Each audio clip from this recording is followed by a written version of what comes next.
Hi, I'm Cece, and I want to share a few tips with you on how to connect with your students.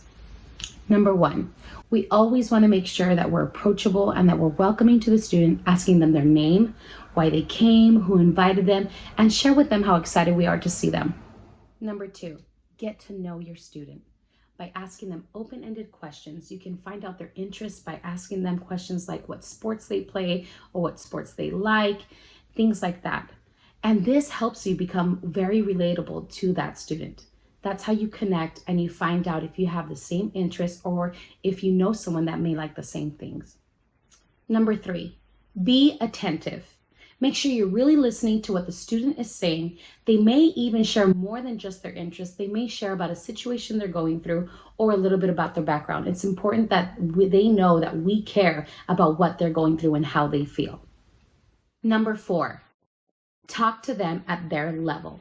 Sometimes you may even have to take a knee or sit right next to them so they feel more comfortable and open up. Number five, pay attention to details. Remember certain little details from previous conversations and bring them up so they know that you were really paying attention. They feel important, they feel like someone cares, and that you are listening. Number six, get them involved in the planning process or events. Participation is so important. There's a sense of ownership that happens, and they feel like they're part of the success of the program or that particular event. And lastly, number seven, build a trusting relationship with your student. Sometimes us as leaders, if we're already parents, we approach them with a parent perspective, but some of them already have responsible parents in their lives that are maybe lecturing them or coming at them from that direction already. And then a lot of times they have these friends who are peers who influence them but don't have the experience or the wisdom either. So a lot of times they just need a responsible friend who imparts wisdom and encourages them for growth. And we have to be careful with our approach that we're not approaching them in such a way that they build up walls, but rather open it up for conversation and trusting and opening up continuously each time you meet. This way, your student knows that they have someone to go to when they're going through something and they feel that no one else will listen. They know you're there. They know you know a little bit about them and that you will listen and that you care. God bless you guys. Hey everyone, this is the second part of our training video. And in this part of the training, we want to just kind of help you guys and give you some tools to how to make small talk with your students, but most importantly, how to connect with them. And so there's three simple things that I'm gonna go over with you guys. And number one is, are you memorable? How are you memorable as a leader to the students? For example, one thing would be is that, do you listen to students very well? A student will remember you if you listen to them. And that is a key thing as a leader, because sometimes as adults, we like to talk more than we listen. But as students will notice that and remember you is that, hey, that is that individual that listens to me when I have something to say. And then another one would be actually, do you remember their name? That is a huge thing. Our leader here at New Hope, Pastor Russ, is probably the best in the business when it comes to that. And what I mean by that is when a second time a visitor comes to our church, he always remembers their name. And that is just something that makes you feel welcome, makes you feel like you're comfortable and that you belong somewhere, is the fact that you remember a student's name. And that will make you memorable, because that's what a lot of people remember Pastor Russ, is that he remembered my name. And then another one would be, do you have a good sense of humor? Do you have an understanding of the humor that sometimes of our students? And they could remember that, is that hey, he's a pretty a laid-back guy or a young lady that has a good sense of humor. And those are some of the things that you could be memorable with your students. And then another way is that I know with COVID, we can't really interact with our students in person so much, but through text message. One example is that instead of texting our students and saying, hey, we have an event tonight at 6:30, you should come. That is not being really personable or actually building a relationship with a student. So one way might be is, how was your week this week? Or how are you doing? Tell me about your day. And then you can kind of ease into maybe asking them or telling them about a great event that we have coming up for them. And so I really want to challenge you guys today is that I want you to really think about, how are you memorable to your students? And you don't have to answer that today. You can actually think about that. But do you remember your student's name? Do you actually listen to them? Do you have a good sense of humor, or do you really ask how they are doing? Those are some ways that we can actually be memorable when it comes to our students. And then the second point is that, are we being genuine? Are we really being genuine with our students? And so how do we do that in a conversation? And one of the ways is making eye contact. A lot of times when we have students and we're talking to them, sometimes we're looking or we're distracted or we're not really paying attention to them. But making eye contact with your student really makes it look like that you're genuine listening to your student, or you're really interested in what they have to say. And then nodding your head is another thing, is just kind of yes, yes. And that makes it looks like the body language that you're very involved with the student's conversation that you're having with them. And then responding to their text message quickly. I know on the other end, they don't really respond to our text messages very quickly. Sometimes it's a week, sometimes they never respond to us. But it's the fact that when an adult responds quickly, because it makes it seem like what they have to say in a text message is very important to you. And then making a point to remember a fact about your students. That is the last thing. And this is probably one of the key things, is being genuine. Because when you remember something about your student, maybe it's the fact that they play on their basketball team at school, or maybe they tried out for a sports team at school, and you remember that, you ask them, tell me about your tryouts. Tell me how your basketball season's going. And so those are some key things. If we can remember a simple fact about that student and ask them about that, that is a great way to show that you genuinely care about a student.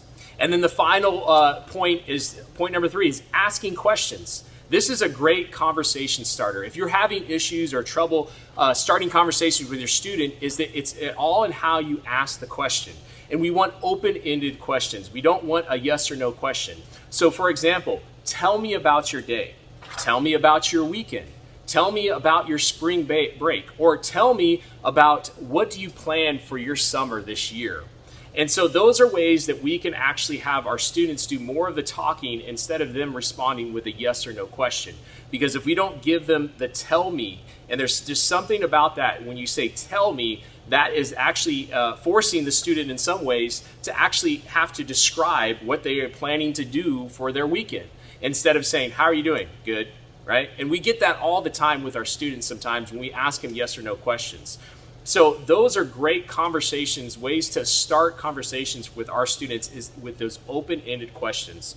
So I hope that you guys enjoyed those 3 points of just how to connect with your students and how to have small talk with them.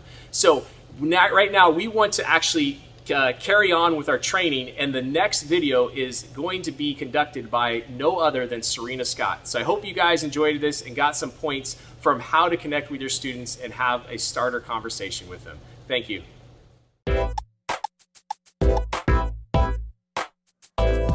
Hi everybody, my name is Serena Scott, and today I'll be talking with you about what I like to call the discovery phase. Up until this point, you've heard from Cece about connecting with different types of students. You've heard from Pastor Miles about generating some small talk and conversation starters with students. And now I'd like to talk to you about the discovery phase.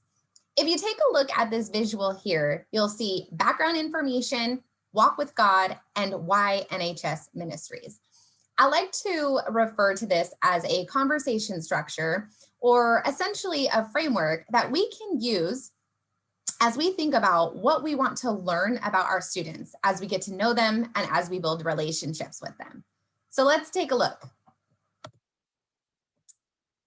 For each stage represented on the visual, I have some very simple questions that we can ask our students. Start with number 1, background information. What is the student's current situation? That is ultimately what we want to learn. So how can we gather that information? We can ask them to tell me about yourself, right? Where are you from? What school do you go to? What grade are you in? What types of hobbies do you have? What are your interests, right? So let's learn about them and their current situation. Point number 2, walk with God. Where is the student at in their walk with God? Have you attended church before, right? Very simple question that we can ask to get a temp check on, is this a first-time church attender, or have they been involved in church in the past? Have you ever been to a youth group? How did you hear about New Hope? How did you hear about NHS Ministries? And then there's always those follow-ups of tell me more, please explain, if we want to try to get our student to open up just a little bit more. We can also ask, how long have you been attending New Hope Church? What do you know about Jesus? Now, these are just sample questions. I also like to view them as tools to add to your toolkit. So you have some go-to questions and you can lead into them. Maybe asking a student in a very first conversation, what do you know about Jesus, isn't the right way to go, but starting off with, have you attended church before, might be a better option. Okay, let's look at point number 3. Why NHS Ministries? So why is the student with us and what do they hope to get out of their time with us? Some of these questions might sound like, hey, tell me what you enjoy most about life groups, right? So if we have a student, they're coming to life groups every week or, every other week, what do they enjoy? Let's find out. What has been your favorite event so far? So have they come to an SNR or have they come to a glow-in-the-dark Easter egg hunt event? What have they come to? What have they enjoyed? What is the one thing you're looking forward to when it comes to NHS ministry? So what do they look forward to when they think about our ministry and what we have to offer? And then of course, how can we support you? So maybe they want to get together for coffee, whether that's at Starbucks or that's via Zoom, or maybe they'd like for you to come to one of their sporting events once they are back in session. Maybe they need prayer or just simply need someone to talk to, but we'll never know until we ask that question. So again, the discovery phase is a conversation structure, a framework that can really serve as a guide for us so that we can identify what is it that we ultimately want to learn about our students as we get to know them. So you've got 3 basic steps, some sample questions that you can ask, and some of these can be done through text message, maybe a Zoom meeting or in person if everyone's comfortable, or of course at one of our youth events. Well, that's all I have for you today. Hope you enjoyed this practical application. Let me know if you have any questions. Have a good one.